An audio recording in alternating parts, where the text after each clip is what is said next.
നിങ്ങൾ ചെയ്യുന്ന 80% കാര്യങ്ങൾ കൊണ്ടും വലിയ ഫലമൊന്നും ഇല്ല എന്ന് ഞാൻ പറഞ്ഞാൽ നിങ്ങൾ വിശ്വസിക്കുക. എന്നാൽ റിച്ചാർഡ് കോച്ചിന്റെ 80-20 പ്രിൻസിപ്പിൾ എന്ന് പറഞ്ഞാൽ ഈ ബുക്കിൽ എന്താ പറയുന്നത് നമുക്ക് നോക്കാം. ഇത് പറയുന്ന പരേറ്റോ പ്രിൻസിപ്പിളിനെ കുറിച്ചാണ്. അത് പറയുന്നത് എന്താന്ന് വെച്ചാൽ 20% എഫേർട്സിൽ നിന്നാണ് 80% ഫലവും ഉണ്ടാവുന്നതെന്നാണ്.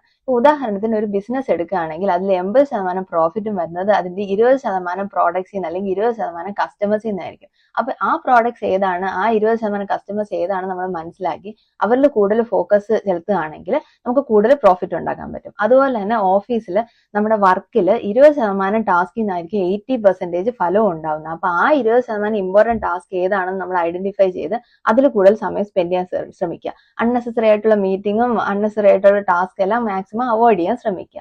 പേഴ്സണൽ ലൈഫിലാണെങ്കിൽ നമുക്ക് കൂടുതൽ സന്തോഷം തരുന്ന ഹോബീസ് ഏതാണ്, കൂടുതൽ സന്തോഷം തരുന്ന ഫ്രണ്ട്സ് ഏതാണെന്ന് ഐഡന്റിഫൈ ചെയ്ത് ആ 20%ന്റെ കൂടെ കൂടുതൽ സമയം സ്പെൻഡ് ചെയ്യാൻ ശ്രമിക്കുക. അപ്പോൾ എല്ലാവരും ഈ പ്രിൻസിപ്പിൾ ഒക്കെ ഫോളോ ചെയ്യുമെന്ന് പ്രതീക്ഷിക്കുന്നു. അപ്പോൾ ബൈ.